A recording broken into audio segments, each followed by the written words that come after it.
found there. You picked up the DVD. Good for you there. Oh, congratulations. Check out this part of the DVD. It's great. These are the scenes that we didn't use. Here we go. These are the scenes we didn't use, but we didn't need to use them. That's why they're not in the movie. Right. What do you want to see, like a 4-hour movie? Yeah, that's great. You really want to have a DVD for that, right? That's in Dolby sound, surround sound, that hiss. I'm gonna bring in that. Now listen, it's gonna come out of your left speaker. Now it's gonna come out of your right speaker. Now you're back rear. Now you're not. Don't think dirty now. Now you're back left. Now subwoof. That's your sound system. Aren't you happy you got the DVD for this? A tire hissing. You wasted 20 bucks.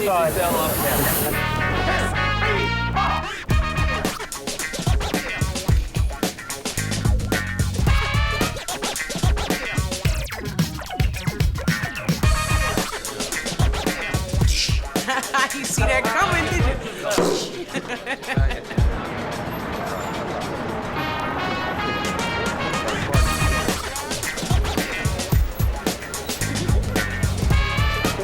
Sorry about that.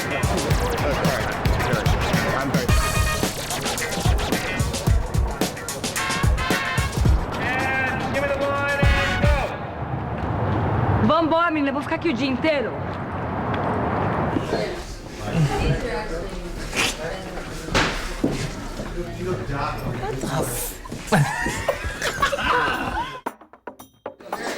I got a huge laugh, by the way, that guy. Yeah. What's up? Didn't think I saw you there. I did, though. What's up, man? What's up?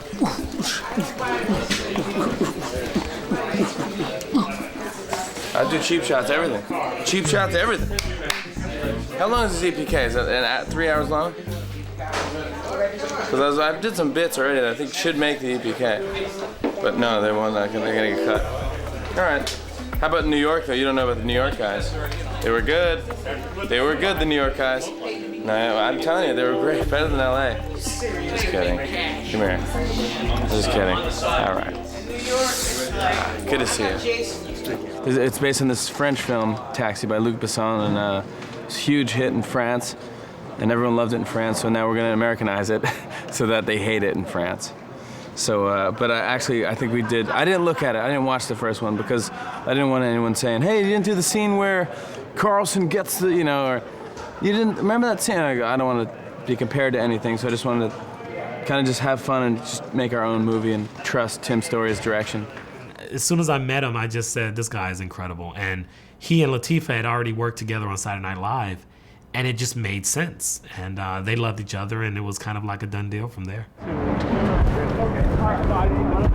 Hello. Rats in New York City. Very friendly, very big.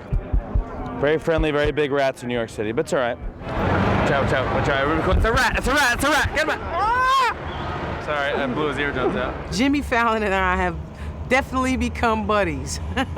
We have a blast. We have a good time. It's hard. We knew from the beginning we would waste a lot of film. And when I say that, it's because it's very hard to keep a straight face when you're dealing with Jimmy. I'm looking for a blue BMW, 5 women in it. But the driver, she kind of ugly to me. Is that Mario? Yeah. Hey, Mario, what's up? It's Washburn. How are you? You're kidding me. That's hilarious. You idiot. So, yeah, we had to cut a few times, you know. Take 8, take 9, take 10. We talk. Is that Mario? No, you gotta return that blockbuster, you idiot! Who's gonna pay the late fee for that? It wasn't even that good of a movie. Ice Age. Bye. I think if you watch the movie, you could see what's ad-libbed and what's in the script. I always love ad-libbing myself. That's my favorite thing because it's always what's happening in the moment. And Saturday Night Live is very fun that way. That's the way everyone talks. And we can kind of just improv with each other. There was a lot of ad-libs that I had to kind of just let him do his thing, as well as Latifah. Just let them kind of play, and I just find that the magic with some of these comedies comes out of that, you know? I like it, I like it, I like it a lot. I like it, I like it, I like it a lot. At first I didn't know if I liked it or not, but now I like it, I like it, I like it a lot. I said I like it. This guy's director, Tim Story, is great just to let me do that. and to just ad-lib and be silly, and you know, if I want to talk and make a different accent or just be a gay man for a second, I can just do that. Hi, this taxi's crazy. Hello, hello, hello. I'm still talking. How you doing? Oh, but Giselle. Yeah. Yeah, no, we don't worry about Giselle or anything. Seriously, worry about what everyone should be really worried about, honestly. It's a cry for help. I didn't get as much love when I was a kid. I had no father. I love you. I love you, Cameron. Like, whose chair is this? What chair is this?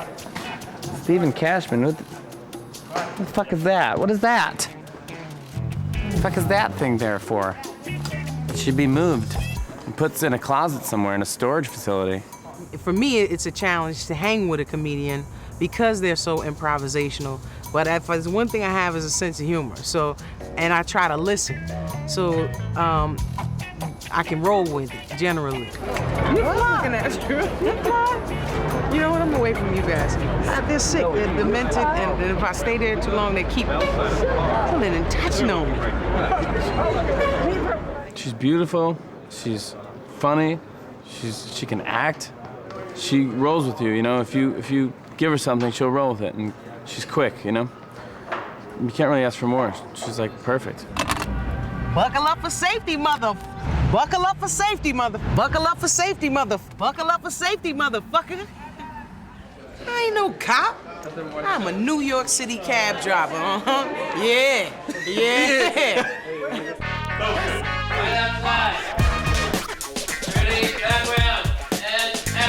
Well, I've never done a kissing scene in a movie before, so it's kind of funny. I'm kind of shy, so it was strange in a way, but he's fine. So, it would be hard if he was ugly. But he is not ugly at all, you know? And, the first time we kissed in one of our scenes, he was like, you got some soft lips. I knew I had him.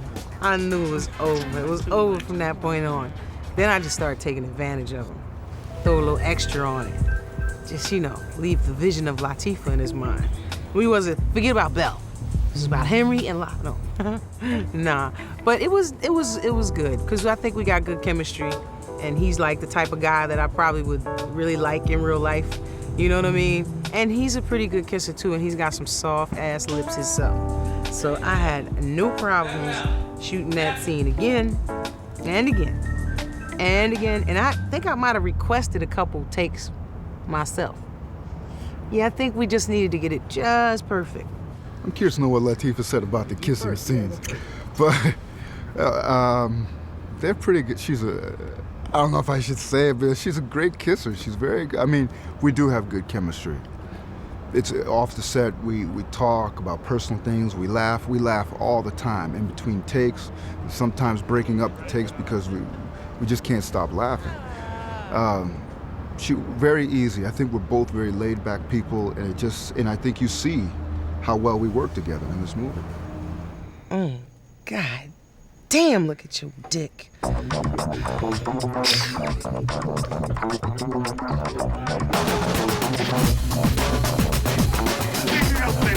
Sorry, that was my version of what I really been wanting to say for the whole time.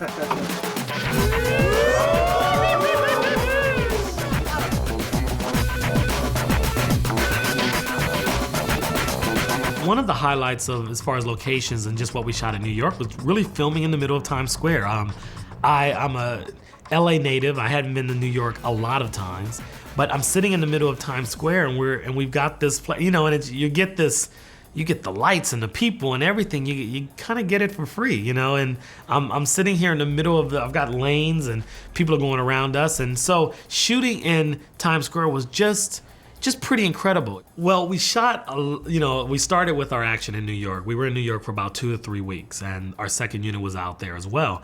And doing the action, which is a huge character of this movie, doing the action in New York, the words that come to mind are incorrect, wrong, everything you could say, because it is a congested city. And here we are shooting a car that's supposed to be going probably 100 miles an hour inside the city, going in through stuff. It was one of the most difficult things that we could have done.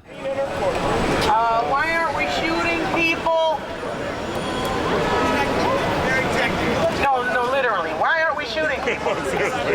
the one thing you learn fast on the movies, because Saturday Night Live it's such an awesome thing, is that it happens so fast. It's like boom, reaction, reaction, this reaction, that. Movies, you go, let's go. It's like 9 in the morning, let's go, and they go, yeah, wait, we gotta light the set, and we're moving pipes and whatever they're doing back there. You wait for 5 hours, and then you go, okay, and then you wait for 6 hours, and then we're still moving pipes and hitting things and moving lights and getting the camera clean and ready to go, and then you go, and then they go, okay, we're ready to go, and then you go, wait, I peaked at 11 o'clock in the morning. What time is it now? I can't be funny anymore. I'm exhausted. Come on, let's shoot it. Let's shoot it. Let's shoot. Let's shoot. I should have napped. I should have waited. I should have saved my energy, because I was just doing bits in my trailer. And yeah, this is fun. I'm in a trailer, and I have a trailer, and someone did my hair, my makeup. Like, that's cool. And then you get out there to do comedy, and it's 10 hours later. You know, we work 16-hour days sometimes, and you have to be funny in that 16th hour where you're wrestling a guy and you got to be funny. It's like, okay, it's rough. It's tough. You got to learn how to do it right. 3, 2. Yeah, Vanessa is completely different than me because first of all, I wouldn't say she's a bitch. I mean, yeah, maybe she is a bitch a little bit. She's very secure of herself, you know. She's very confident. She knows what she's doing. She's not scared of anything. Give me cash! No more games! I've been modeling for, 9 years, gonna be now, and I'm 23 years old, so I just figure like, as long as, I can do this modeling business, for another 2-3 years, I think, because after you do something for 9 years, like if you eat pizza every day, you get tired of it, you know what I mean? Then they offer me this part, and then Luc Besson called my agent and say, we're gonna make her to be Brazilian, and I never had really an interest of being in a movie or anything, like it's not something I thought of before. So I just thought like, well, if she can be Brazilian, if I don't have, it's a very small role, they explained to me, it's very easy for you because we made her to be Brazilian so you can play her or whatever. So I was like, cool, I do this, but it's, I'm not an actress, I'm just like someone that likes to have fun in life and likes to be challenged, and this to me is a challenge and it's fun, and here I am. Skank. I have a lot more respect for actors than I ever did before because there's like, 40, 50 people around you, and then you have to like, and you're inside a car and you're not really driving, but you gotta pretend you're doing something. You pretend you're talking to somebody, you pretend somebody's moving, but they're not even there. So it's kind of like you have to be a bit crazy, I think. One of the characters in the movie is definitely the Taxi. Tim and I, in our very first conversations about the Taxi, both agreed that we wanted to come up with some sort of a cab that was the kind of car that a kid would see and say, I want that car. I want to buy that Matchbox. But at the same time, we also wanted to make sure that the car wasn't too fantastic, so you wouldn't think that Belle's character could have created this. She's supposed to have been working on it for 5 or 6 years, and certainly has spent some time with it, so we knew that we could get somewhat elaborate, but again, we had to make sure that whatever this car transformed into, in that transformation process, it didn't seem unbelievable that Queen Latifah's character could have created it in her garage in Brooklyn.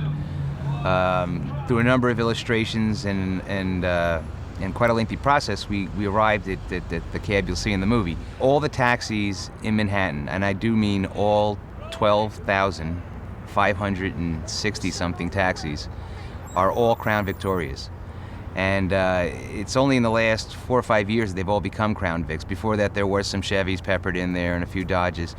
But ultimately now they're all Crown Vics. So we started with the Crown Vic, and looking at the Crown Vic, we asked ourselves, what other cars does Ford have in their design line that resemble the Crown Vic that are in a muscle nature? And the first car that came to mind was a Mustang. If you look very carefully, in fact, if you look at a picture of Belle's cab and you cover up the front end and the back end, the middle section of it is essentially a Mustang. We went so far as to borrow the Celine air vents for the side vents on the Taxi, and we wanted to to sport it up as much as possible. It needed to seem like it had an enormous amount of American muscle under the hood.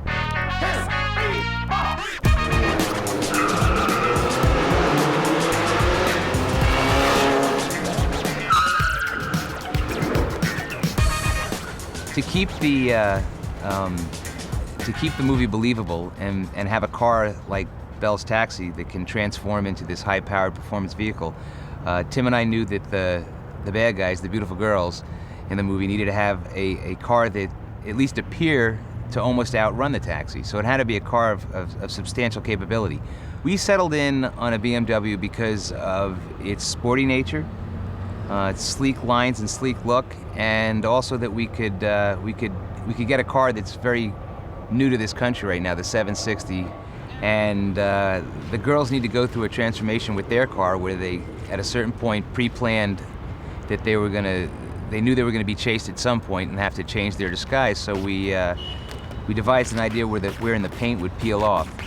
On paper, it sounded terrific, but we had to spend a couple of weeks of R&D coming up with a process of peel paint that could come off in sheets.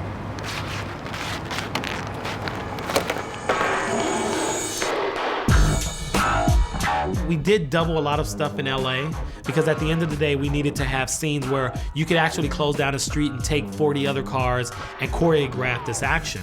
And it really made it difficult to do it all in New York. But what we've done is kind of centered a lot of these specific pieces in New York. And then we went out in LA, downtown LA, and did more of the stuff to complete the action.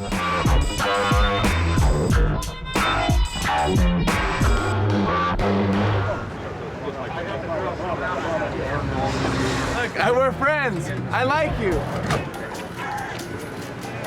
There's this one piece of equipment they use called the Russian arm, which apparently there was a Russian, I think it was a physicist, or I don't know what it was. He's some Russian scientist or whatever the case may be, and he created this thing called the Russian arm, and it basically locks on top of a vehicle, and it pretty much it's like having a Steadicam on top of a car. And we actually got the first of the newest of this device, and we used this Russian arm, and just to see it work, these guys just did shots that you had never seen before. They could get this camera. There's times where this car goes right by this camera, and you're sure that it must have taken out the camera, and it wasn't, because the camera is actually extended outside, way outside the car. And it's also mounted on a Mercedes truck that can go just as fast as these other cars. So you've got this car with the camera going 90 miles an hour, doing all this stuff, and the action just came out so great. It's so character driven, and it kind of just works with our film.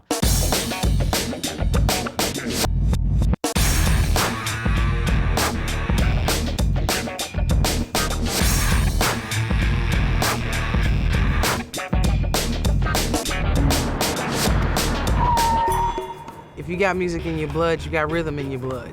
And sometimes things are about timing, and you manage to catch this flow that some people who don't have that, it's hard for them to do. Okay, here's the plan. Okay, I need you to boost me up to that fire escape. When I make a pigeon sound, Look, stop. Just stop. Calm down. Cable! My impression of Tim is, he's not watching me. He'll say something like, he's famous for saying, let's do one more. Let's do one more. Jimmy, that was great. Let's do one more like that. Okay. Yeah, let's do one more. Keep going. And one more. And here we go. And one more real quick. One more real quick. That was great. One more just like that, Jimmy. Okay. Here we go. Let's try one more. Let's do one more. No, why not? Let's do one more. Why not? And then he also immediately goes, all right, you come over here, and you're like, la, la, la, la. Then she go over here, and she's like, la, la, la. And then you come in and say, hey, la, la, la. Oh, yeah, you go. I'm trying to knock it over. Right. Yeah.